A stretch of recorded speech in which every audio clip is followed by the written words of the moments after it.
तो हमारे बिहार के नौजवान साथियों, बाबा साहब कहे थे, शिक्षित बनो, संघर्ष करो, संगठित रहो। आज उस लाइन में से 3 लाइन में से मैं एक लाइन जोड़ना चाहता हूं।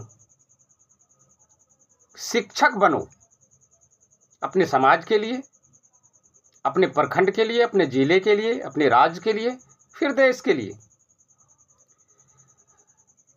तो मैं गिनाना चाहता हूं कि जब स्कूल का नक्शा मैं बना रहा था तो जाहिर है कि उनमें शिक्षक भी बहाल करेंगे, उन बच्चों का ध्यान भी रखेंगे। तो एक कहानी को लेके चलता हूं पहले कि शिक्षा मित्र का पैटर्न सबसे पहले उत्तर प्रदेश में बहन जी लागू की थी और उन्हीं को उठा करके मैंने जब लिसनर था तो बिहार सरकार को मैंने दिया। किस बेस पर?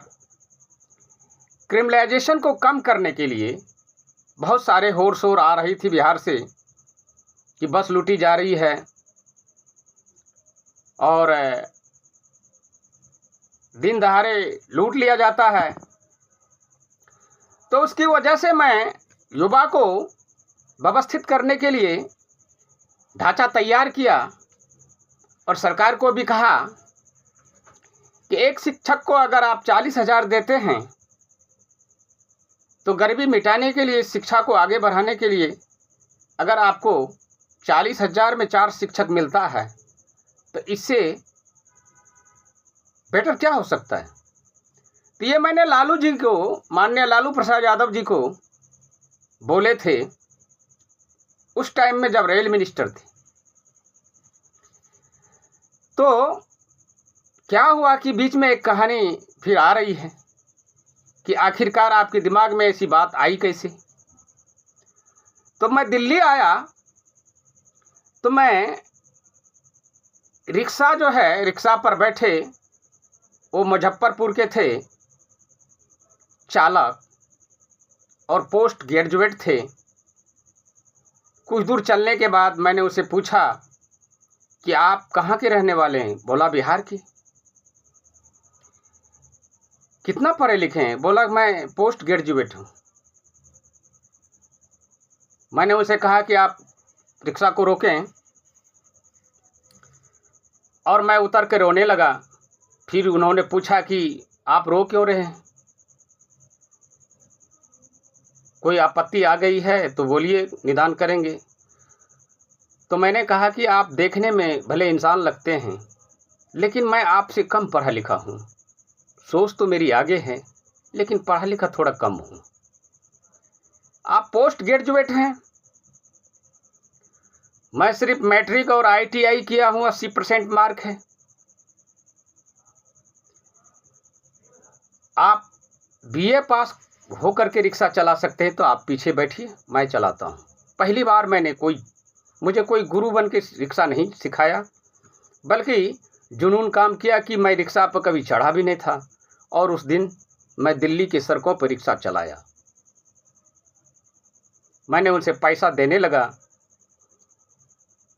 और उन्होंने कहा कि मना किया कि मैं तो मेहनत किया ही नहीं तो मैं पैसा किस बात का लूँ।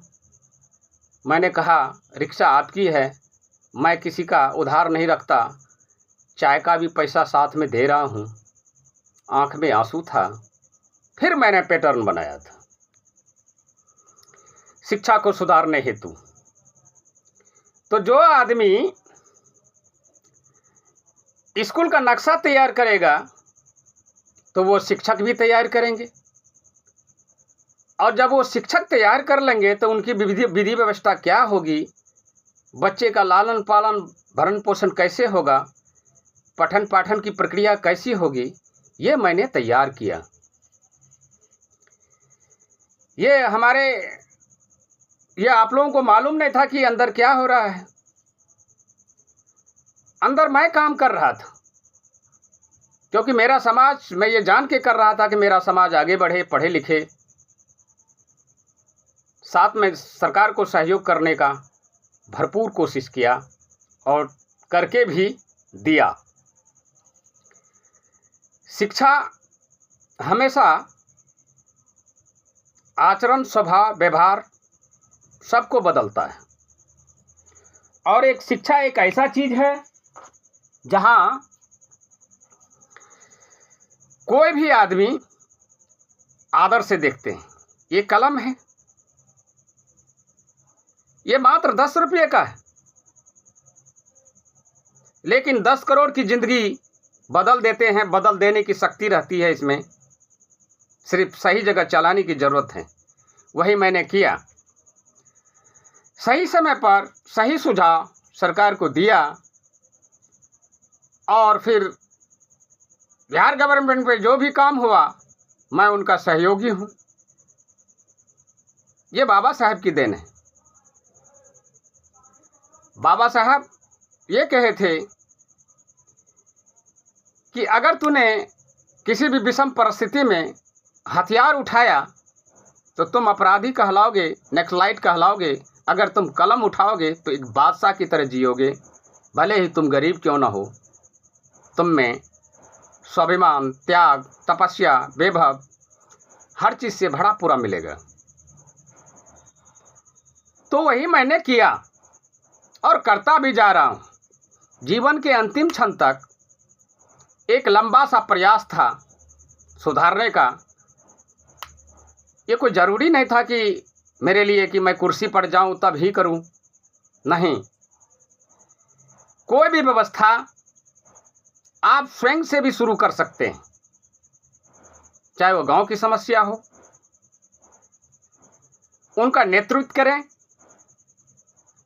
जब प्रतिनिधि का मामला आए उसमें आप सब मिलकर के एक हस्तक्षेप लें।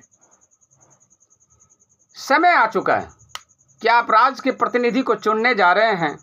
मैं तो चुना नहीं हूं, लेकिन ये तय है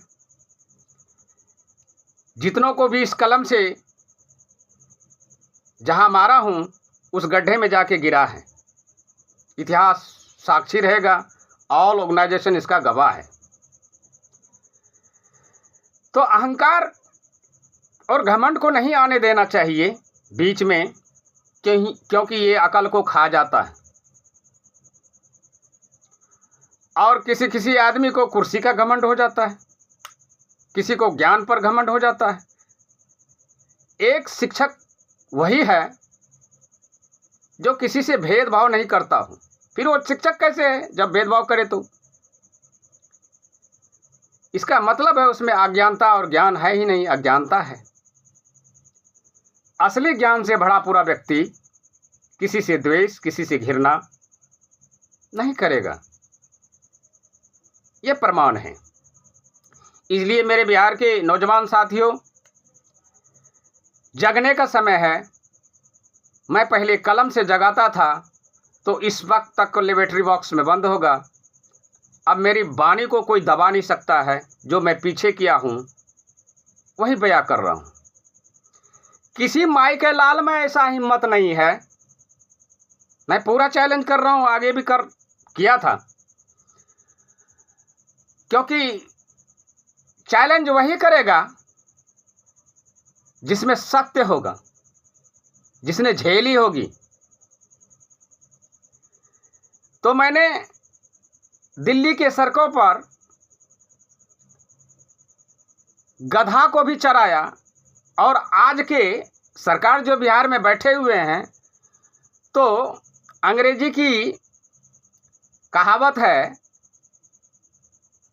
प्रेजेंस पास्ट पार्टिसिपल, गधा अर्थात पार्टिसिपल में गधेष्ट बीच में आया था, ये आप लोग जानिए।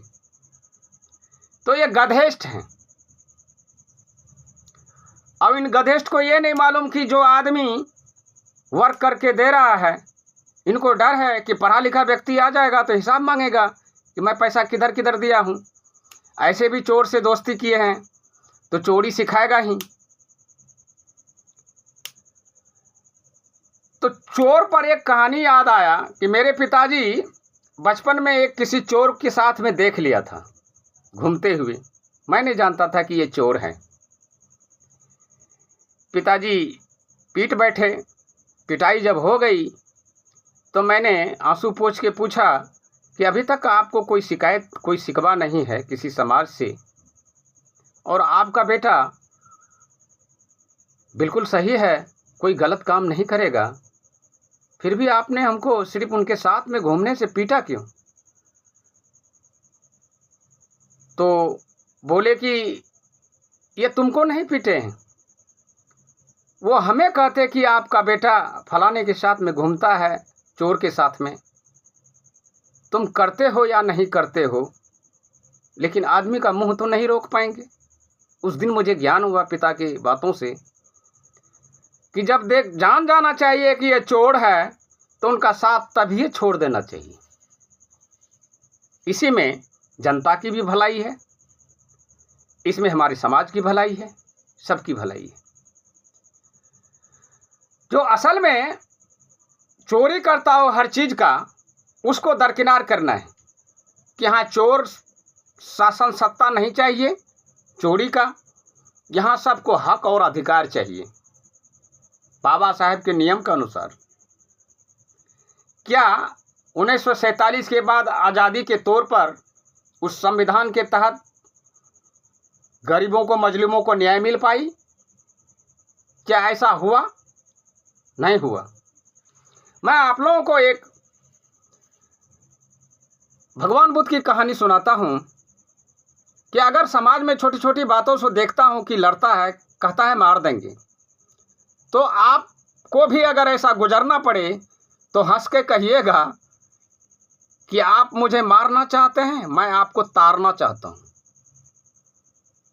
फिर भी वो अगर ना समझे, आप पर हाथ उठा दिया, तो उसको अंतिम डायलॉग बोलिएगा, जो तारना जानता है वो फाड़ना भी जानता है। इन्हीं चंद शब्दों के साथ मैं अपने मुख को विराम दूंगा। जय भीम, जय भारत, जय रविदास, नमो बुद्ध है।